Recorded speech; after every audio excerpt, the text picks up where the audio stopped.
Good evening, His Excellency.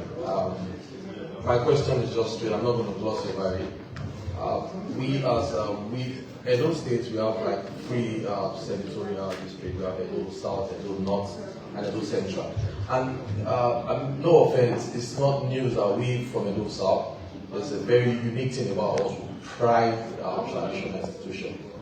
And this question has been in my mind, because there was rumor going on one time that was there any time you should change the traditional institution by the way of allocation in any shape or form? Wow, important question. Well, I will answer. This is one area I really don't like to talk about. But I have thought about it, and I said, because I always warned. I said, one thing you try not to do, because our monarchy, our tradition, is very old and well respected. There have been Obas before since time immemorial, and they will continue to be to the future. One thing we must do to preserve it is let us not play politics with our traditional institution. Now that we are seeing even the traditional institution itself beginning to play politics with itself, if anything happens to them, it is not our fault. Because once you move, because you are traditional father over everybody. When you now begin to play politics and take side, they will play you ball and will you know what two politicians behave to each other. That's how we treat the traditional institution. I didn't do that. I did not. What happened? I asked today, what happened that I explained yesterday in Birmingham is that under the Nigerian Constitution, when money comes, federal government will take its own 52%.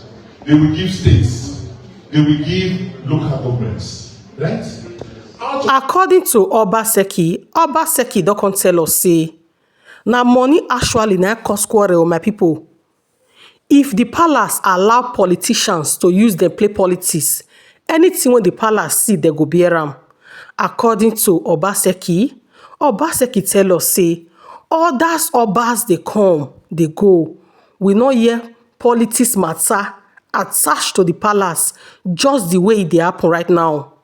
Everybody they ask, what's really cause quarrel? What's really cause quarrel between Obaseki and Oba of Benin? It don't come enlighten una. Now this same matter na make most of those they call Obaseki Orionba. And also make una beg, subscribe to my YouTube channel, Edoblog Gist TV. The one they give local government will now give traditional institution. Wow. Do you understand? We will go and check the law. So me as governor, I never allowed anybody to touch local government. You go straight to them, they give the traditional institution in the local governments. Edo South, how many local governments do we have? 7. So this traditional institution with the 7 local governments are supposed to get something to function. In the Edo Central, how many local government? 5 they would have. Edo North, the same thing. When I came, I did not change anything. What I meant was that instead of the 7 local governments getting, they pull everything together and put it.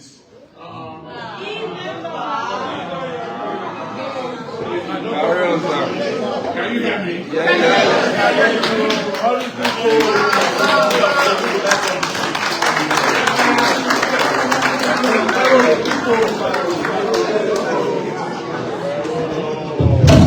Okay, so the voice is back. Yeah. So what happened in the state of Edo South? As I was explaining, that all the money for the 5 local governments is centralizing, 7 local governments put it together under the Benin Traditional Council. Wow. That was a special arrangement. It doesn't happen anywhere in Nigeria. Wow. When you go to Eastern, the money from Igwebe goes to Igwebe. For Eastern Northeast, go to Eastern Northeast, and like that. And the traditional leader institutions there, they have the way they distribute the money. In the case of Edo South, everything was brought together. Fine, no problem. The Benin Traditional Council, when that money comes, they are supposed to give all the enigies and around the place, right? So Ovia, they will get their own. The ones in Orion will get, one will get, so that they can go and do work in their various areas. So, to answer your question, that money goes to that place. And for at least throughout the time I was governor, Benin Traditional Council never met. They didn't distribute money to these people. Wow. They started complaining. They even went to court. They didn't use them to court. I now look at this. How come?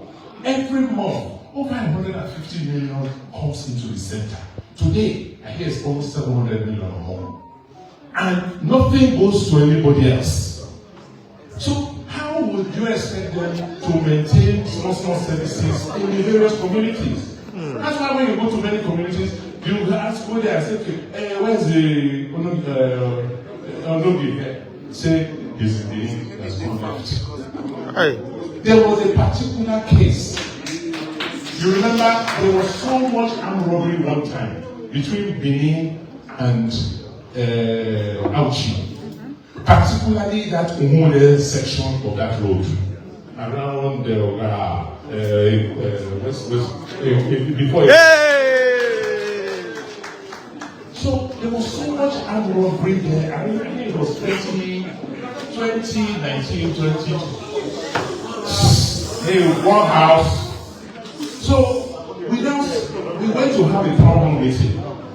And I called the niggas around that area and some of the traditional people. I said, come, what is going on? When kidnappers kidnap people on this road, they take them inside the bush, into your communities. Are you telling us that you don't see these people? How come there's so much insecurity in this area? What about the young people, the candidates in the place that you are supposed to be giving small things to make sure that they give you intelligence and information? What is going on? They just look at me, they said, which money? I said, what about the 5% that is supposed to come to you every month? They said, they don't receive anything. I said, you don't receive anything. How? Put it in writing. That is when they then inform me. And I said, this is not the law. Oh yeah, okay, what do you people want to do? Your Benin Traditional Council gets all this money. Let us now have an arrangement where at least let them give you back 50% so that you can use to work in your area. Is it not a reasonable? Yes, sir. Yes, sir. That is what was agreed. And the money comes into the center, and then everybody will take half of it, and they will leave half for the palace. But government came and took back all the money and put it in that account. So they don't get anything. They are in court as I speak. So how can one institution collect almost $1 billion a month and not give other people to work? Hey, wow. You understand? Almost $1 billion. You understand? I mean, look, I am not boasting. Ask even the House of Assembly. I'm the only governor that allows autonomy to the House of Assembly in Nigeria. It is in the law. That is, their money comes straight from Abuja to them. 24 of them today get more than 2 billion a month. 24 members of the House share more than 2 billion a month. They don't need the governor to approve it. So why they will sell us out?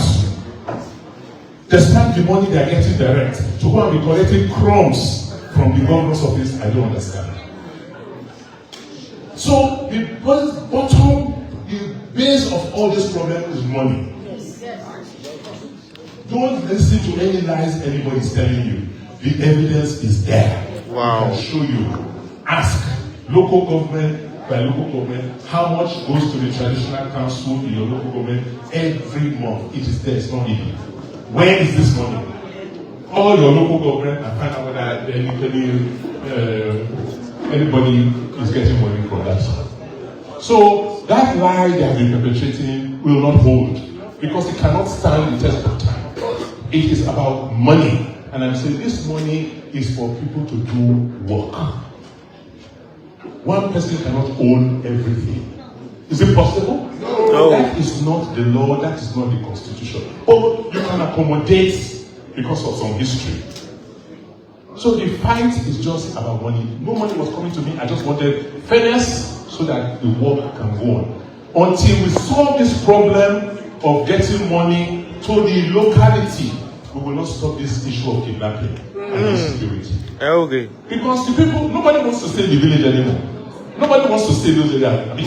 Because they can't even pay for police, they can't pay for diesel, they can't pay for fuel, or to even carry people to look for the people who are committing crime. When I was governor, we tackled security in those states. How did we do it? Because of this arrangement. Make sure local government must contribute to the security. A traditional institution must contribute to security. In the state, we contributed. Recruited vigilantes, retrained them, and rebuilt the police training college in Ogida Barracks. Profile hunters. So when there is kidnapping somewhere, before you know what, we have drones that will be surveilling that forest area. If we'll be seeing it in government house. We had a command and control center. Wow.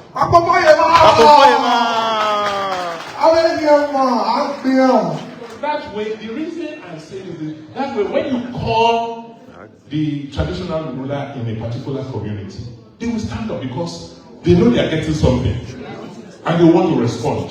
Is it not? But when they are getting nothing, what do you expect them to do? That is part of the reason why you're having this amount of insecurity. And so any amount of lie and intimidation, short of Obaseki or no buy all that, cannot stop the truth. The truth is that Nigeria has to operate in a certain way. Things must go down to the bottom. Do you get it? One person or one institution cannot control everything. It will not work. That is part of the problem we're having. So it is not true. The records are there. In fact, when this problem started, and I said, no, people go and resolve it. I kept the money in an escrow account until people resolve it. By the time they didn't agree, we didn't share the money. What the palace got that period, about 300 and something million, was more than what the whole of Edo Central in English got. So, I don't know where this thing is coming from. I have the breakdown. We have the breakdown. And I can get that data to show how much is going to the palace every month and see how much these other institutions are getting. Ask yourself, why are the Inigis in court with the palace? Why? How do you know? It's money. So it is not true. All that propaganda is a lie. You are now beginning to see the truth. Part of the arrangement with the governor was to reverse all of this. This is what they are paying for now in terms of security. Oh, thank you.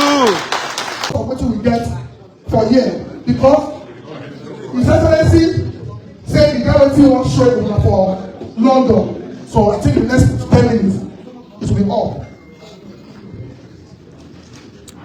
Let's welcome Dr. Pedro Obaseki to talk to us for 10 minutes. 5 minutes.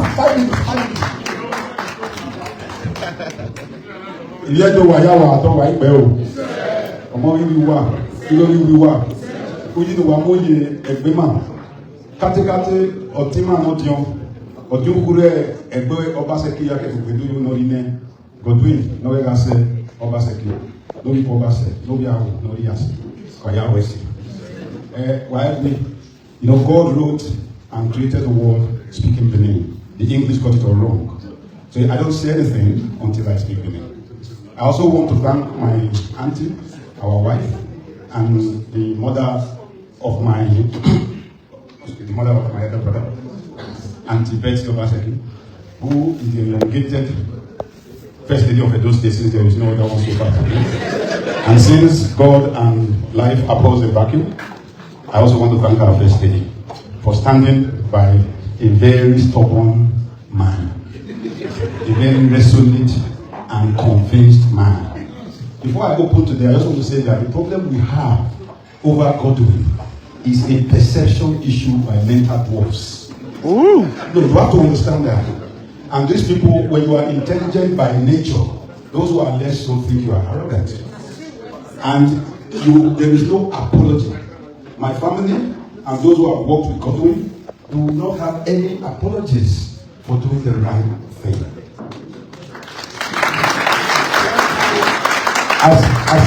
As a retired former filmmaker and university teacher and a present-day farmer, I resolved about 6 years ago that if Godwin jumped in that fire, I think that is the right place to be.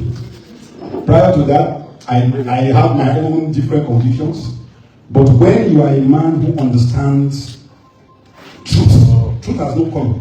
That is why many of them are hiring former retarded former whatever and ex-convicts to carry a loudspeaker and embarrass themselves outside. All these small oppositions, I will speak in because of their popular online, everybody is now looking again according. Edo way, Agayo way, Odion way, no rainy, when you, I was for our kids who don't understand the problem. When you keep remembering the old king, it means the present one is a non-entity. Benin is great. Benin is the only sub-nation in Nigeria with its own army. And we just displayed it because we are who others want to copy. And we must understand that only 4 persons since the creation of the Midwest have ruled from Osadebe Avenue 4 since 1960. Ogemudia, Oyetu, Lucky Benedium, and Godwin Obaseki. Beliefs have a way of trying to rubbish the best of us so that we can continue to be led by the worst of us. So when they call people in Benin in the time of Godwin, you may call Pedro, you may call Crusoe, you may call all other persons that have represented the best of us. Today, when they call our people, they will call Kabaka. No, it is an existential situation. They will call Egugu. No matter. No matter. Can you imagine? I want to say this because all of you left Benin because you want a better life for yourselves and by extension your families and all. But this is a man, Oshomole, I told Oshomole last week, but I don't know any other Oshomole. He's the only Oshomole I know. And it's from him, other Oshomoles. But Godwin's father, we know. Godwin's grandfather is the first Edo or Delta man to have been given commander of the Order of the British Empire in 1951. Wait, hold on. By not Queen Elizabeth, but by Queen Elizabeth's father. And he was the first Edo or Delta man to sit on the Privy Council of Nigeria that had only 5 persons. Kashim Ibrahim, Chief Odumegu Ojukwu, and Ikoba Somonyan Gaius Obaseki, his grandfather. And his great-grandfather stood in the gap when Nigeria was being captured by the British. We are here today as a people because our goal, Noriya said, stood in the gap as the paramount chief of Edo, of the old Benin Empire, and all allied territories from Kukuru to Bayelsa. Oh, Don Pedro! And that is why he is who he is. There is a legacy behind him, and he cannot falter. And 25,000 Oshomoles and 50,000 mental dwarfish D7 governor of Benin cannot rewrite the history of Godwin Obaseki. And finally, I want to give my other brother is not about to say this, but it's time to say this. A young man I brought up, I took from Benin, brought him into Nollywood, did a movie about 12-15 years ago, Invasion 1897. And that movie has become your reference in deciding that is a dramatic reconstruction of a person's personal perception has become your narrative for our Obaseki is the first man and maybe only man in our history His first wife was a twin. A twin gave birth to my grandfather, gave birth to Joseph's grandfather, gave birth to Owen's grandfather. Thank you. He is the sister of Prince Itubowa, who became Oguram in Obaseki. In 1912, when the Yamus was being, when Iyamu, Chief Iyamu, you know the beginning of Chief Iyamu? You know the grandson of Chief Iyamu? Okay. There's a pastor in Benin. Now, he was being harassed in Uronigbe for stealing and embezzling council funds, and he led a little rebellion with a chief they call him Mara in 1912. And to show the Beninese that he endorses Obaseki from Calabar, go and read it. I brought the book so that I can quote it. Overame bestowed his. Overame had only 3 daughters and three sons. Agobasemi, who became Eweka. I want to say this one at Kalangwas. Uswanele, who is the father of the Reverend Uswaneles, and Elige. He had 3 daughters. Ibaka Oku, whom he gave to Olobushere, Omono, who he demanded to be brought to him in Calabar, and Oyinyame, who is the second wife of royal ancestry of Obaseki. And when Oba Eweka in March 1914 became Oba, in May 1914, to thank Obaseki for rebuilding the palace with 25 pounds, because the palace was raised to the ground, he gave the last daughter, Ebuse, to Obaseki. I'm sure a man would be a fool to give his daughters as wives to his enemy or betrayer. Hello? Finally, as at the time Agobaseki Akinzwa was Oba, Agbenfu Obaseki was Obaseki of Benin. Dawson Ogbenudia, the grandfather of Owen, was Oba Oyedo of Benin. Jackson Ayamewe Obaseki, who was referred to as the Emperor of Usion, and the father of Oyuki Obaseki, the first president of the Nigerian Football Federation, became the Isama of Benin. And in 1950, Jackson, Gaius Igoba Somonyeme Obaseki, became Iyase of Benin. You must be a bad king to make sure you surround yourself with all the Obasekis who are your enemies and betrayers. And finally, as of 2013, the Oba gave me an honorary title as a novice. Who were the chiefs? Uncle Nicholas. What did be Uncle Nicholas' title? Ayobaye of Benin. Who be the Obaye of Benin with Oba Ejawa? And who is David Obaseki's son? Okay. And who was the Ohenoko Bosare, the free gift from God of Benin?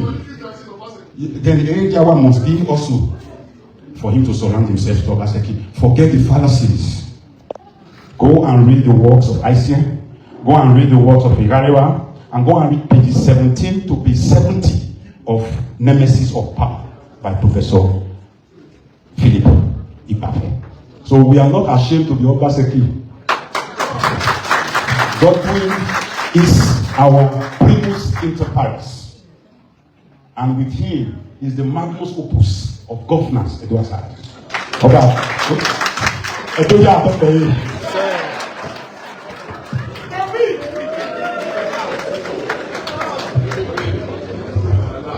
very much, Mr. Dr. Dr. Obaseki. Albert has said that. Thank you. One house.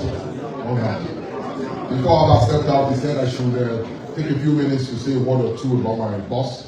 I'm not so fortunate to be an Obaseki. I'm Chris Osagi. I'm from Uzebu, in Owerri local government in Benin City. We're a very modest family. We're not rich like the Obasekis. We're not big like them too. But we're honorable people. You know, in our poverty, we honor ourselves. We respect ourselves, and we chase education to an extent. So I was in Lagos when I first ran into an Obaseki somewhere in Ikoyi. You know, so there was a press conference for Aliko Dangote to take his business to the market, to take his business international. And they said that it was one Benin man that was doing the packaging of Dangote, you know, to take him to international level in terms of the way he runs his business. And so we went to this beautiful office in Ikoyi, and I sat and watched a Benin man speak eloquently about his plan to transform Aliko Dangote's business. I felt proud as a young Benin boy at that time. I was in my 20s. You know, I admired him from a distance. And at the end of that meeting, I found a way to get close to the high table to just ask him if he was really Benin. He laughed and said yes, and he's Benin. And he didn't want to have a conversation for long, and I understood, because we were in different divides with respect to social strata in Lagos. So when he offered me a few minutes, we had a chat. I thanked him. I told him I was proud to be a Benin boy, listening to an accomplished private sector czar in Ikoyi in Lagos. So I left, never thinking I was going to meet him again, until the day I got a call from him. I just lost my younger brother, and he said, "So how are you?" It was late at night, midnight. I was editing my newspaper. I was editor in this day newspaper. I was editing the newspaper for the next day, and I got a call. It was Obaseki. Aliko had called me earlier, so I suspected that they might have been together. So he called me, "So how are you here?" I said, "Oh, yes, sir, Thomas, sir." He said, "I heard you lost your brother." I said, "Yes, sir." So when is the burial? I said, "Next week." He said, "When you come for the burial, please pass through government house." At this time, he was already governor. Pass through government house and see me. So I was excited. I told the people around me, I said, "It was the governor that just called me." They said, "Really?" I said, "Yes." So the pain of losing my 34-year-old brother to cancer subsided for a few minutes. So I look forward to seeing him in Benin, but somehow I doubted. I know big men, they can promise to do something, but not all the time that they do it. So I went to Benin for the funeral. It was a Saturday. I just laid my 34-year-old brother to rest. I was sitting on the floor in church, really broken. And then I remembered that Obaseki had asked me to reach out. So I wanted to call him. I was so afraid to make the call, but I thought he wouldn't pick. And I said, let me just send him a text message then. So I said, "Your Excellency, please, I'll finish my brother's burial. I'll be returning to Lagos tomorrow." And then I dropped the phone thinking that I was not going to get a reply. But a few moments later, I got a reply saying, "Welcome, we will see tonight." So I looked at it, I was shocked. I said, this was around 5, 6 in the evening. "We'll see tonight, big man." Okay, let's see if that would work. So around 8 p.m., I was already drifting off, believing that meeting was never going to happen. I got another text message again saying, "I will still see you tonight." So I told my friends, looks like this man is serious. And then around 10 p.m., "Come to government house," another text message. So I was confused, go to government house. Last time I was there, my father was working there. So I'd never been there since maybe 20 years after that. So I said, I don't know the way to the place. So somebody took me, and then we wandered our way to the gate. I was wondering, how am I going to say I want to see the governor in the government house? So I was scared. So I got to the gate and said, "I'm here to see the governor." I said, "What's your name?" I said, "My name is Kusu." They said, "Inside." So I moved. I saw another police post again. "I'm here to see the governor." They said, "What's your name?" I said, "My name is Kusu." "Inside." Until they led me through different corners, and then I saw him sitting in a distant seat in a place we called Gold Mine. I came to know they called the place Gold Mine in the government house. Later I started working there. And I walked to him, a bit shaken. And then he said, "Tota." So I sat down. "Kuyo, how are you?" I said, "Fine." "Your brother, eh? And what happened?" So I explained everything to him. So we talked about the health system in the two that was Nigeria, that was not functioning well, that maybe he would have made it if things worked better. And then we had that conversation. I was still surprised to sit in government house with this man I once met 20-something years ago, the CEO of a company in Lagos. And then later he talked to me and said, "Kusu, how would you like to be my special advisor media?" My phone fell from my hand. Instantly. I used to hear that people would bury a whole cow on the ground to get nominated for such position, or you have to join Ogboni and those fraternities. I was not in any of them. So I was excited, at the same time conflicted, because I was a person of faith, and I didn't think it was going to be easy to work with a politician. So I told him, "It would be a good idea, but can you give me some time to think about it?" It's okay, but when you're thinking about it, send me your CV. So I left, and then I sent him my CV. And I was actually thinking about, I called my pastor. I said, "The governor of Edo State has asked me to come and work with him, but I'm a bit worried. I don't really say politicians, the way they work, and I don't know whether I can cope." So we were thinking about it. And then one Sunday morning after service, I'm a pastor. After service in church, I got a call again, said, "Kuso, when are you resuming?" I said, he said, "Kuso, give me a date." Then I said, "At the end of the month." So I went to my office, trying to tell my boss that I was going to have to leave this day and go to a job. My boss said, before I go to put my mouth, the owner of this day is going to this day and arise. I said, "Kuso, I used to hear, why you know you do yet?" I didn't know I had already spoken with my boss. And then I came to Benin, and I started to work with him. I was waiting for the conflicts to my faith to happen. First year, second year, third year, no conflict, fourth year, fifth year. No request to do anything that would negate my faith. Not everything was righteous, everything was orderly, everything was straightforward, everything was to the point.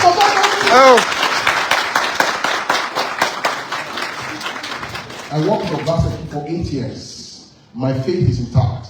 I didn't lose it. There was no rump organized in any place we traveled to.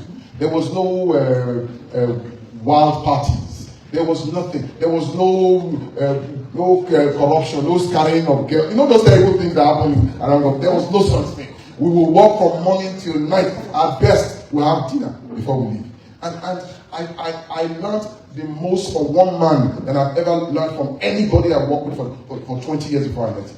So sometimes when I hear certain things about him, I wonder whether it's because he doesn't talk too much, that people don't understand him. I find in him a mentor. I find in him somebody who has transformed my life. I find in him someone who has taught me how to live a lead and how to be a good man. And that is why I have said every time I have the opportunity that my loyalty to him was not the loyalty learned in politics, it was loyalty learned from the Bible. And I'm going to be loyal to him till the very end, no matter what anybody says.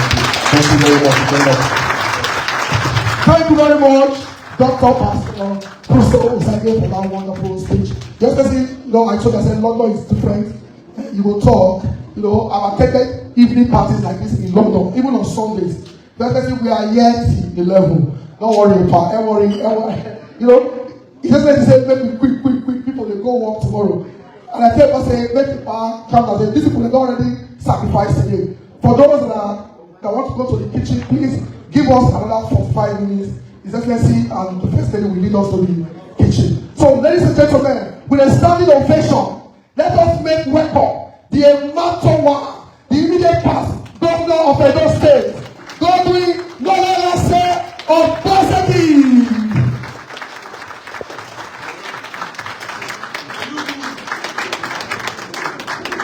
Thank you. Please, all of you be seated. How about my troublemaker? Esa oye, Edo oye, Bini oye. First, I want to thank all of you for taking time today, Sunday, to come and be part of this event to meet and greet me in London. Before I start, and I don't want to talk too much tonight, because this is the 8th city, and I think I've said everything I want to say.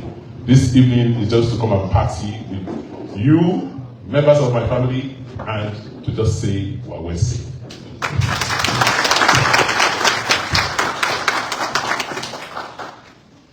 Honestly, I don't know where to start. But I must start from home, because it's like almost a third of this hall are Obasekis. I don't know how to thank members of my family. Because this last 8-9 years, I know the burden they've had to carry. I know the fights they've had to undertake on my behalf. I started this journey with my brother, Chamberlain.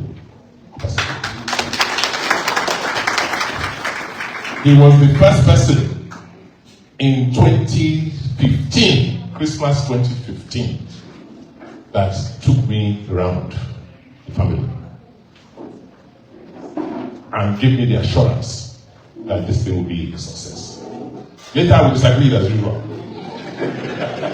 Even this one, C2, after I started, I said he wanted to be governor because I was governor. So even within our family, because our family is very large, when you're talking about a family of almost 850,000 people. And I tell people, I have about 32 brothers and sisters. I have about 300 first cousins on God's line alone. By the time you take all our lines, we're almost 150,000. And we know each other because we come from the same source. So whether you're Obaseki, whether you're Egobami, whether you're Amadasu, whether you're Omori, we all know each other. And it's a powerful family that stands for one thing: service and hard work. That is what it teaches us. So I don't know how to say thank you to myself or my blood, because they were there with me throughout. When we started in the beginning, we had quarrels. Oh, no, brother. Ah, you can't believe. Look at, they're laughing at me. Eh? Go for brother, it's tricky. That's not what to do. I said, brother, wait. If I have to take care of only us, the Obaseki and Ogbedoyo, there will be nothing left for the rest of the day. Not to talk about those things. But there is no street I will tap, no school I will fix that you will not see an Obaseki in there. So if I serve our people, I serve my family without having to do anything extra. So I want to thank all of you. And that is one of the reasons I said London must be. And I'm so happy so many of you have turned up.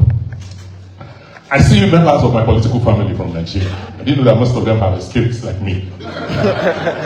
People like Ayuba, people like Obiwere, you know. I want to say thank you so much for keeping the faith. And what about Albert?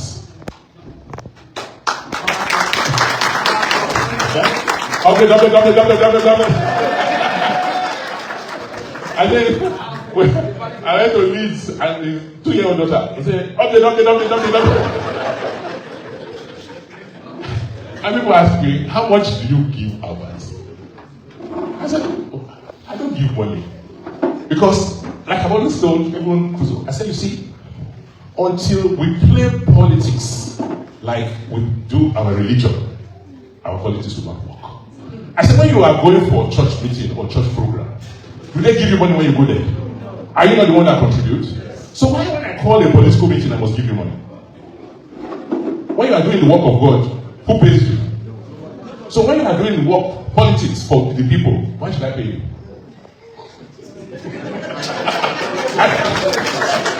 You understand? So when they say about how much, I say, look, if it is money, Albert will not be doing what he's doing. It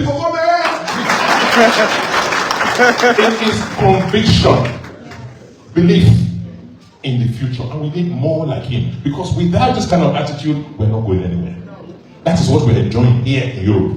People who have sacrificed so that it will be good for all of us. That is what this young man and the rest of his team are doing.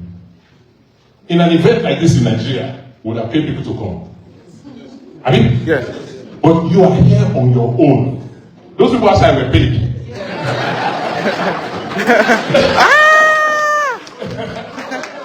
Those people were paid. Only three. Who paid anybody to come here? So that is where we are found ourselves. So we must encourage people like him. And the reason why I keep saying I will support Albert to wherever he wants to go is because we need role models like him. We need more people. The man is fearless. Because what can they do to you? Nobody can destroy you. Nobody can. Only God. He stands for the truth. He says that. So if I tell you anything about Quarrel with this young man, or sometimes maybe 1 year I will talk to him. I say you are too rascal. You don't listen. But after a while I see some of me in him. I say, come on. City boss. So this evening, I'm just here to thank you. Because I know what most of you here, if not all of you, have done for me and Edo State in the last 8 years. Particularly 2020, when you people started the Toba movement. You people came out in your thousands, brought money, printed t-shirts, held rallies, sent messages home. And what they wanted to do, they could not succeed. So when somebody says, actually, look, I don't describe myself as a politician, but I understand politics. To say, I have been in politics for less than many other people. When I've contested elections on the platform of 2 political parties. And I won both. In fact, I contested the campaign for a third by successful. He won his election because all of you supported us. He would have been here today, but he had conflicts, so he couldn't come. And he says I should extend his greetings and send me to. So when you look back and see how much sacrifice all of you have made, the only thing I can give you back after everything is to come and thank you. I'm not going to contest, because I have no plans, immediate plans to contest for any more elections. I cannot go to Senate. I'm not like some people. After I have covered the whole stage of 3 senatorial, I will now go back and be representing 1. I don't see that as promotion. You are supposed to go from Senate to governor, not from governor to Senate. But some people now, they know what they want. Our role now, my role now is to look for younger people, mentor them. And this is what we tried to do in the last 8 years. Open up the political space for young people. Yesterday we were in Birmingham. The councillor representing the area, Little Green, was 23 years old. A history teacher. So during the day he teaches, he goes to do his politics. That is what we need. And we should open that space. So, like I said, I'm not this evening. I'll take more questions. But before I sit down, I just want to say a few things.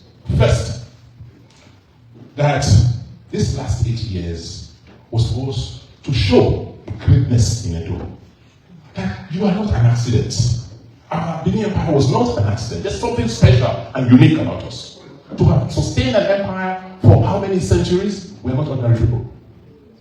All this fight about artifacts and all that, so how many other African empires have something to show the world today? The people who created the institutions that lasted these centuries, are they not the same people still living there today? Is it not the same blood we have? So if our forefathers could do great things, why can't we do the same things today? So there is a greatness in us. And God has a purpose for us. It just needs a few of us to step out, be bold, and move our people to where they should go. In 8 years, you saw with what we did. It is possible. Forget about the fact that we have these clowns there. When we are ready, Edo will rise again and fly. And the next 1 year is to make us ready. So we're going to be going around and counting on all of you. Because I found out that in Europe alone, you have almost 300,000 Edo people. 300 in Italy alone, you have about 100,000. By the time all of you, like you did in 2020, take an interest, support change, support progress, we have no choice but to move forward. The forces of regression, the people who are pressing us down, they are not many. The structures are weak. That's why they couldn't stop me in 8 years. They did everything possible. They did, but they couldn't. Because they are not strong. They don't have this. D7. They don't. I know them. I dealt with all of them. So mention somebody in Edo politics or Nigerian politics that I don't know. The best of us have come out here. There are still some very many good people at home, but they are intimidating them. They are beating them down with hunger, with poverty, with fear, with intimidation. They cannot beat any of you down because they don't feel any of you. So we have to go around, and those of us who are strong must come together and want to lift our people back at home. Because the level of hunger, the level of suffering is too much. It's unacceptable. Many of you are afraid to put your phone in the morning because you know how many phone calls and many texts will come. Brother, send me money, we are not eating, so and so is sick. Is that not? But I was governor for 8 years. We were opening the economy. People were having everything. We had cassava millionaires. People who could go to their farms. Because whatever cassava you cultivated, there were people to buy. We had 2 ethanol plants ready to even buy your cassava. Why did we encourage more and the return on that tax? Tourism. What do you have in the UK here in London? What do you have apart from the king? People coming to see what you have, is it not? That is the same thing. That's the same plan we have for Edo. Because God has made us so unique in Nigeria. We don't even have to depend on foreign tourism. There's no way you can go from the west, from Lagos to Ibadan, say you are going to the east without passing through Edo. There's no way you can go to the south without passing through or the north. If we create tourism, won't people stop? Yeah. Won't they spend money? Yes. Will the people making catering, will they not get business? Hotels, will they get business?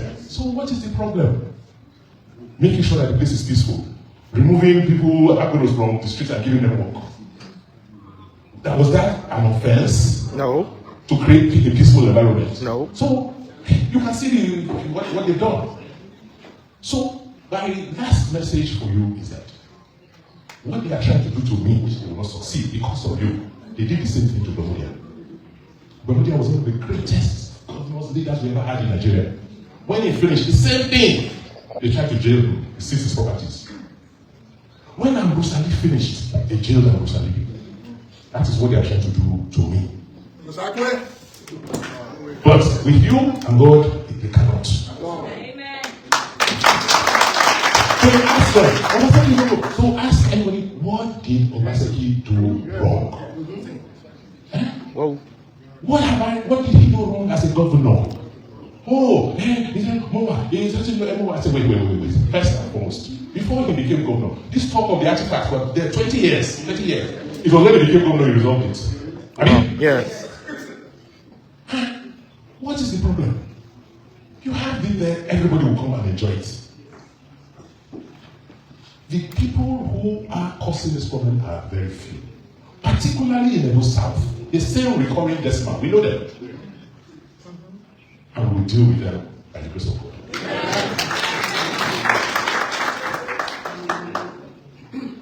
I made some comments yesterday in Birmingham, and I heard there was some reaction.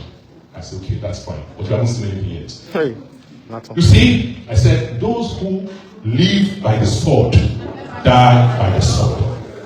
And to tell the governor, or whatever he calls himself, I don't know him, I've never met him, that when you start with violence, you will reap. Because for 1 year since I left office, I didn't say one word, I didn't do anything. I said, look, let me give them an opportunity to also try. So go and find out, you will see one thing I said about that government. For 1 year, from November 12th when I finished till this last November, I didn't say one thing.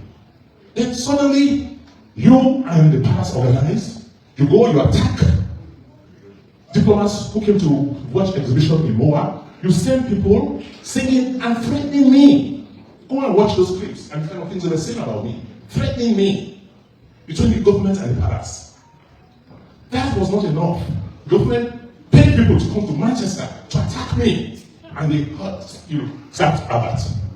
So who has started this violence? Is it me? No. Last week, or this week, this governor, or whatever he calls himself, had a disgraceful press conference where he was threatening me. Somebody born in Oredo, this is a villager, telling me that I cannot come to Benin. That when I come to Benin, you show me. Me. When I'm ready to go, we all come.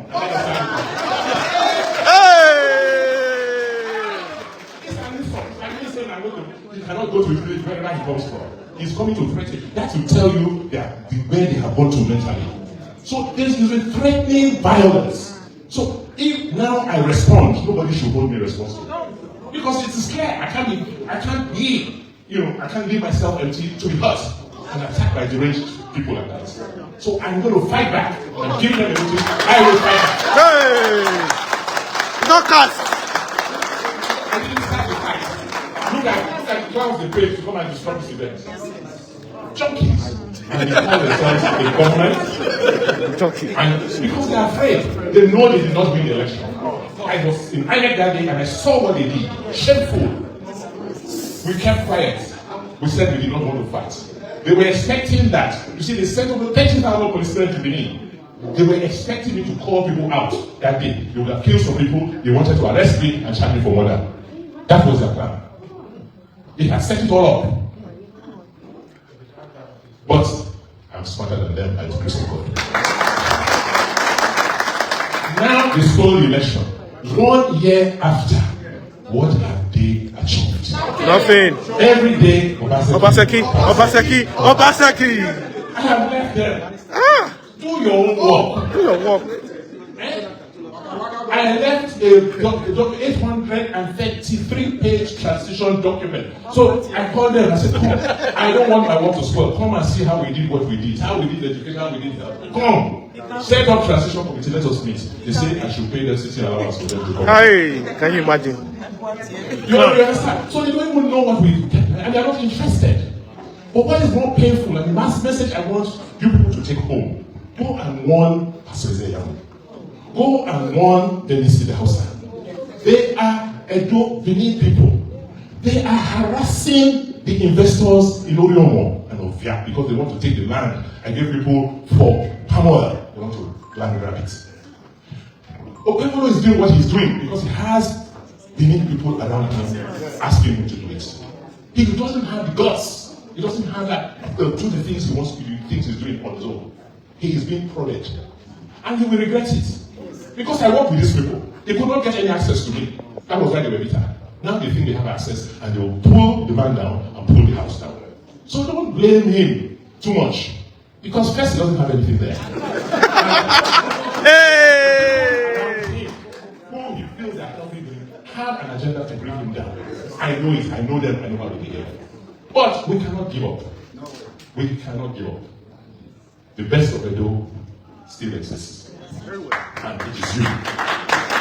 They will talk, I mean, there's no way where those who don't know leads those who know and will go somewhere. No. Is it possible? No. So by the grace of God, what we are going through is just temporary. And we will organize. When it's time, we'll let you know. But last message is be together. Be united. Stay together. Build your networks. One common purpose, you have not come here to live forever. You are hoping to go back home one day. You are hoping that you can also lift your people back home. Don't give up that hope. There's an agenda, there's a plan, and we'll succeed. Thank you. Thank you. Hey!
We have over 1,700 people watching live, and they are telling us not to close early, that they are wait.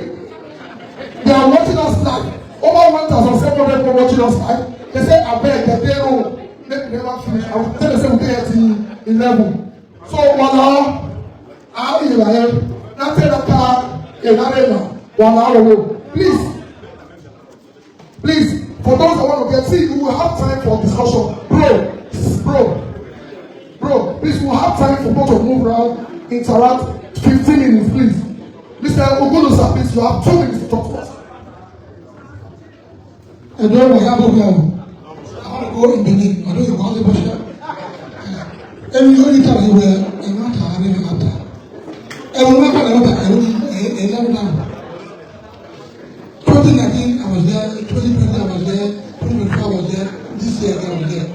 What I'm saying, every day that I only do fear, every night I do money. In the Indian, the more who are done, about the more than one. And 20 years. They don't know what to do. Many places there are walking upside down. Many places are walking upside down. I think the one that went there and this week and then you want me to go tell them I sleep. My brother, what the market they go walk with no either. So I want to get people here. Who I are to That's it. So you understand?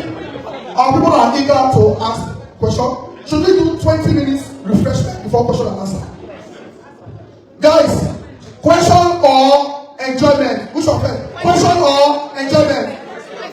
If you want question, please raise your hand. Question, raise your hand. Okay, what we're going to do, 6 questions. After that, we go to the kitchen. Just with your permission. So please, if you have any question for the former governor, okay. Just a quick question, Your Excellency. Let me go straight to the point. We've been hearing that the Radisson Block, question of the Radisson Block, Edo State invested in total 19.5 billion. They acquired the property 2 billion, went to the capital market and took a loan of 17.5 billion, and then bring an investor who brought in 10 billion. Despite the fact that Edo State invested 19.5 billion, Edo State only have 20%, while the investor that brought in 10 billion has 80%. I don't know if you want to comment on this. Can I just answer that quickly? You see, when people don't know, when you cannot read, you cannot help them. They come and spew all sorts of lies and nonsense. The only money Edo State puts in that hotel is 2 billion. We think we bought it was a carcass from Chief Igbinike. No investor will come in without seeing, they don't take that risk. So we started the process to those loans. And then there was devaluation. Naira went from 400 to 1,000. I said, it is not our business to be in this hotel. So we sold it with the loan and everything to this investor. I mean, so that I will say, okay, we have sold everything to you, but you give us 20% for this our 2 billion.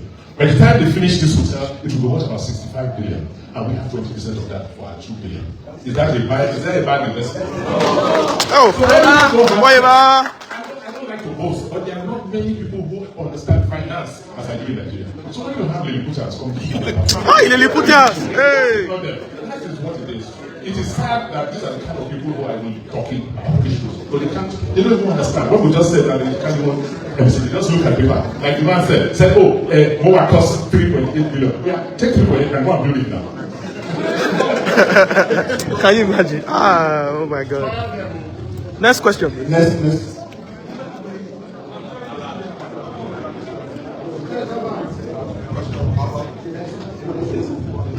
Sorry, let's see. Yes? Okay, we have our brother here. 2 minutes, please. Good evening, everyone. My name is Osahon Idemodia. My question is, I actually don't have a question because most of my questions were already answered when it came to practicing life and subsequent meetings you've been doing. You've answered most of all my questions. So this evening I came here just to say, to let you know, I admire your leadership style. And for me, when you were quiet all this year, for 1 year, I just think sometimes being silent is consent. So people can believe anything they want to believe. So now that you are talking, I think it's very, very valid and we know. So I just wrote some things down here. I say thank you, sir, for coming here and addressing us today. And we love. I'm not ABC, I'm not PDP. I'm just a simple citizen. My name is Osahon Idemodia, a citizen who admire your leadership style. Your interview on City Nigeria already answered most of my questions. Today I'm appealing to you, but tonight I came here to plead a peace. First, I want to thank you for all you did for Edo State and say that peace between you and the palace, peace between you and the government, peace for Edo's sake. Governance is a continuity. What one leader begins, another leader completes. What is completed must be maintained. What is maintained must be advanced. Without peace, the work collapses. Without peace, the people suffer. That is why I urge you, embrace ATR as an alternative dispute resolution for people who don't know, so that we can be able to have like a reconciliation committee between you, the government, and the palace, so that we can do more things, because together we are stronger. Because together as brothers, they say when two brothers fight, a stranger will inherit their land. Edo must be great. Edo must be great again. We as Edo, we appeal for you as our leaders that this is what we want you to do. Thank you so much. Thank you very much. See, that piece that you have just read, can you find out who knows Obebolo and the palace and send it to them? Because it is not me. I'm not the one seeking for war. I finished my tenure. Am I not? Yes. I've done what I set out to do. Right? The records of what I did are there. Has anybody come to say, oh, please, can you explain this to us so that we can continue? And I said, no. They are the same ones who are now threatening me, say I cannot come to Benin, they will jail me, they will do this, they will do this to themselves. So, who should embrace peace and ADR? So please, look for who has their phone or email and send that note to them. Maybe if they can read, maybe they can understand.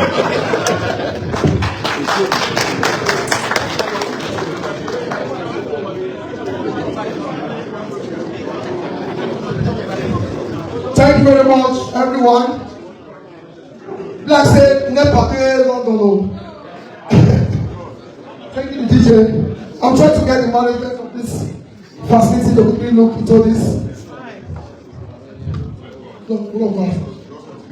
Okay, so let's continue. As I said that the spirit don't finally get useful. So, next person, please. Lady. Good evening, everybody. My name is Mrs. Michelle Eizoke Obebo Okundaye.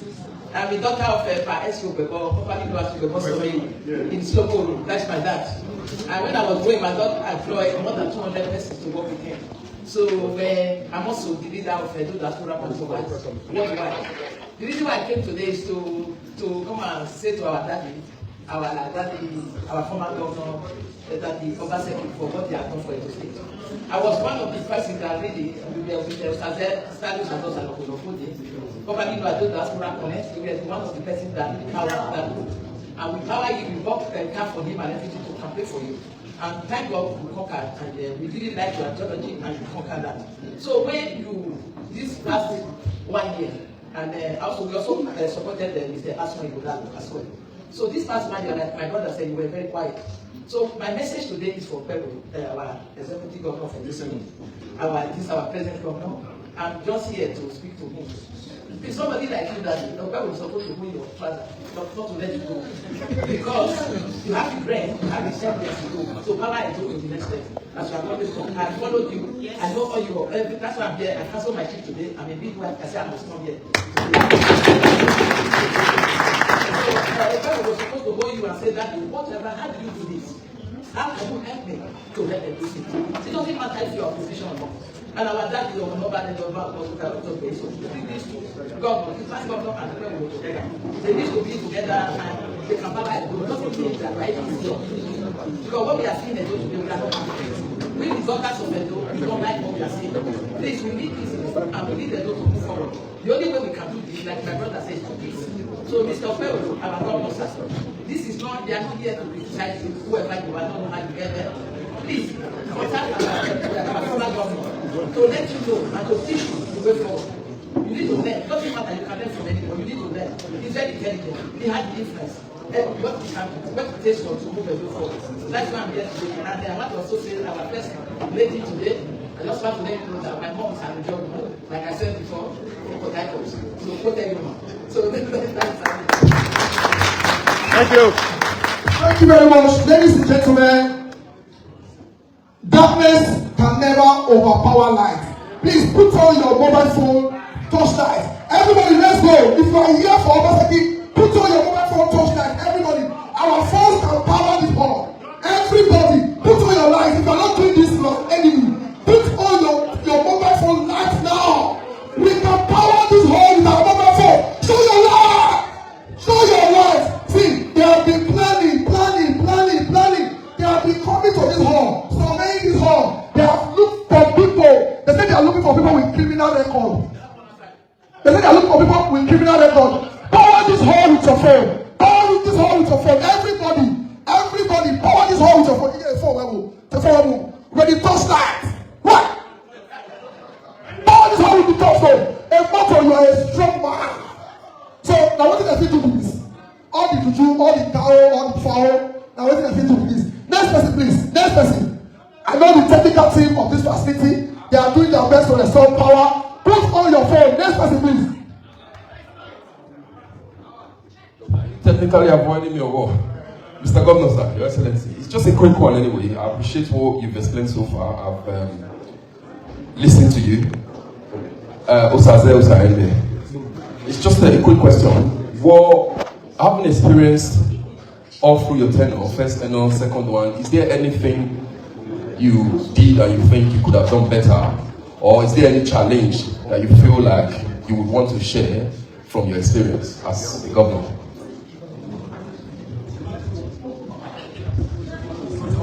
Your Excellency, please. Okay, thank you. Let me answer the two questions together. Mama, you know, I have something in common with you. Just like your father, we also, in our family, you know, we're into some level too. And so when you've grown up in that kind of background, where your parents were into industry, you learn to appreciate people, you learn to appreciate hard work. and understand what business is. That business is what builds a community. I don't know how we can reach them, but the problem is that there are some people in those states who benefit, or who feel they benefit. They feel that their importance will be highlighted when everybody else is down. The more people who look up to them for survival, for sustenance, that is how they feel. That's how they measure their importance. I had somebody who say, "Oh, after me, there will be nobody like me." Who are you? Are you God? That is how they think. So that if they see something that is above them, they try and bring it down to their level. We must now learn to push those people aside. How can a state that has produced people like you, produce kind of government? How can we make progress? And some people made it happen. They were happy, they worked at it. Why did they do so? Is it because they don't know? Or because they don't want something good for us? They just want to be able to control the other people. And in life, sometimes you give your all, right? And I'm one of those people, I give my all. I don't dream. When I leave my bed, I sleep.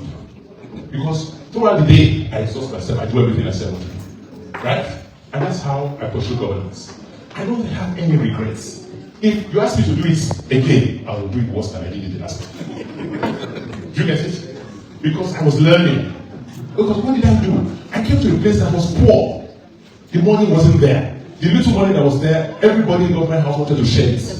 So how will you have money to train children? How will you have money to target out, build infrastructure? How? So if I'm to do it again, I will now compromise and say, okay, people take responsibility. Instead of building 2 kilometers, let's do half a kilometer. Would I think I'll do that? No. Now that I don't know, I will prepare there.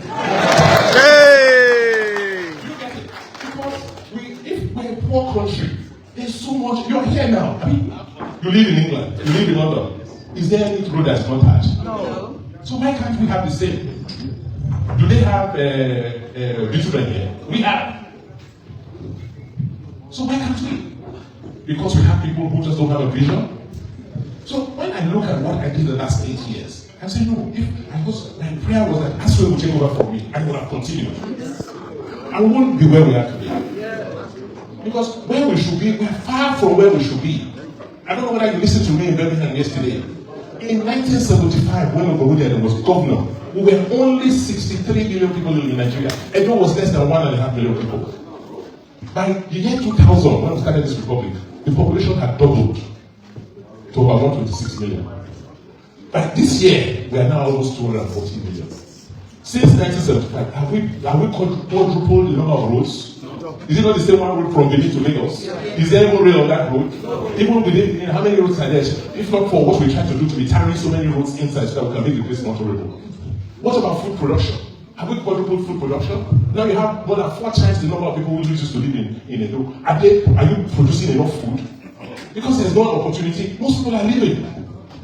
So why would a leader who wants to repair things, who wants to make things change, why should you regret that you tried? Even if you had my shoes, would you regret? No. I don't regret. Ladies and gentlemen, I have a brother who has sending tests in the last 5 days. And if he doesn't ask this question, he will not forgive me. Mr. Uyi, please, can you just I'm going to home? I beg. No, just. I don't want to talk about that stuff outside. I beg.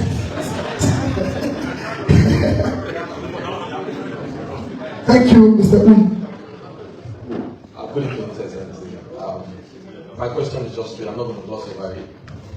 We Edo State, we have like 3 senatorial districts. We have Edo South, Edo North, and Edo Central.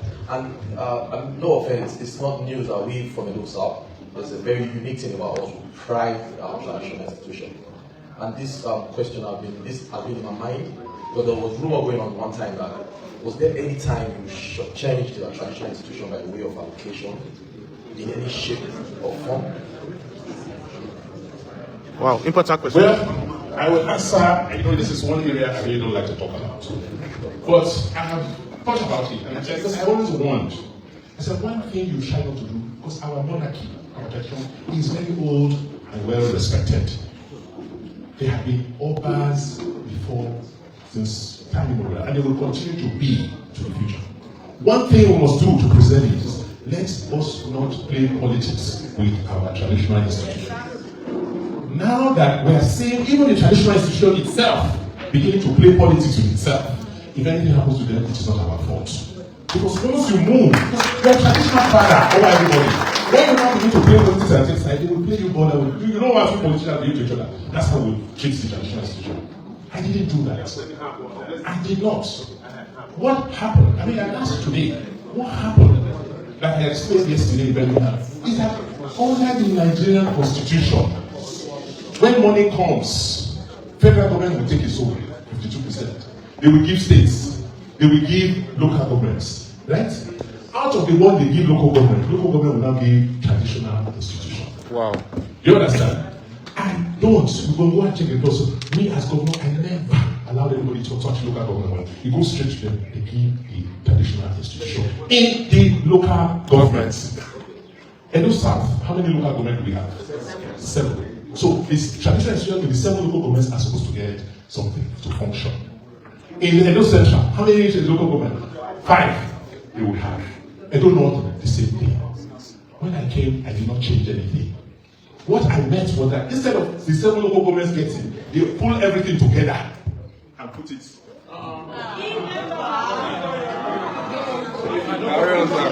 Can you hear me?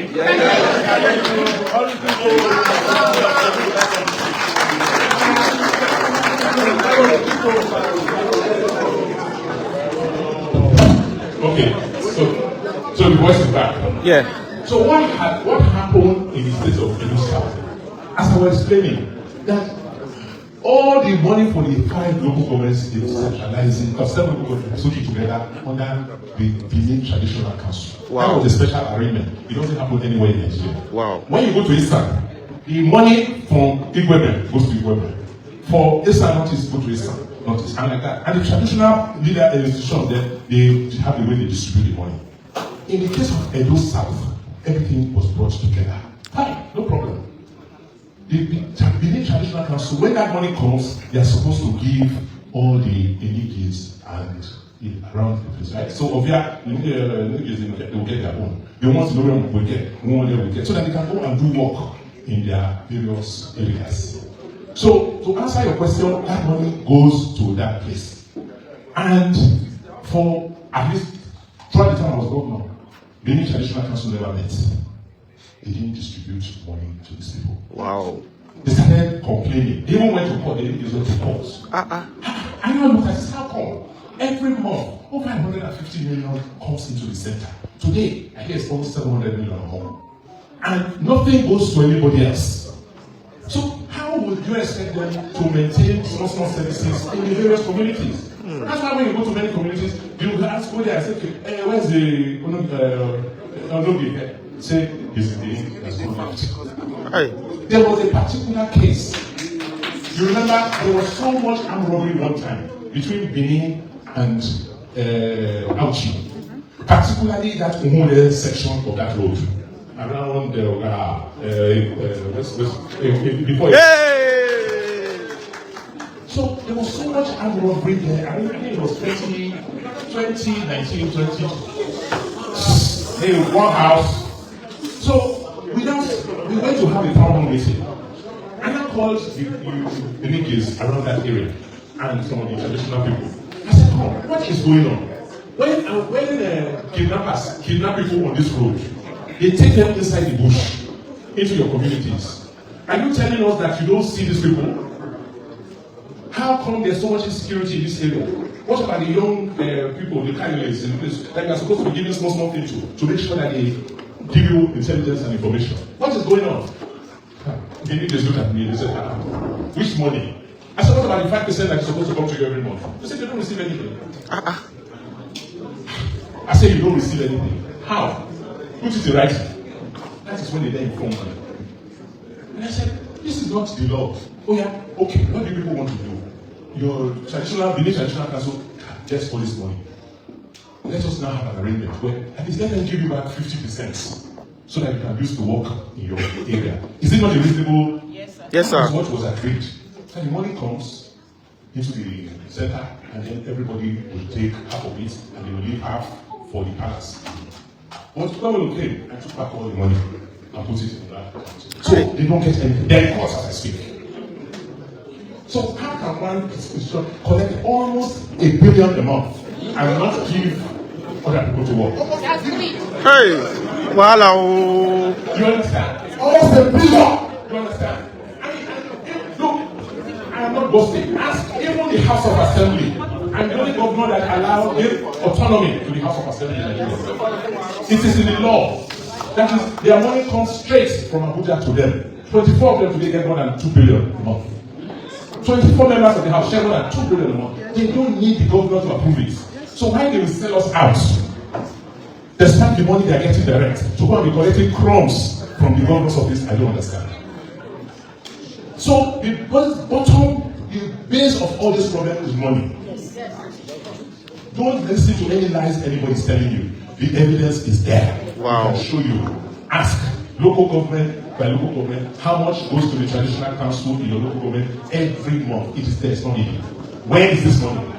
All your local government and find out whether anybody is getting money from that. So that lie they have been perpetrating will not hold because it cannot stand the test of time. It is about money. And I'm saying this money is for people to do work. One person cannot own everything. Is it possible? No. That is not the law, that is not the constitution. But you can accommodate because of some history. So the fight is just about money. No money was coming to me, I just wanted fairness so that the work can go on.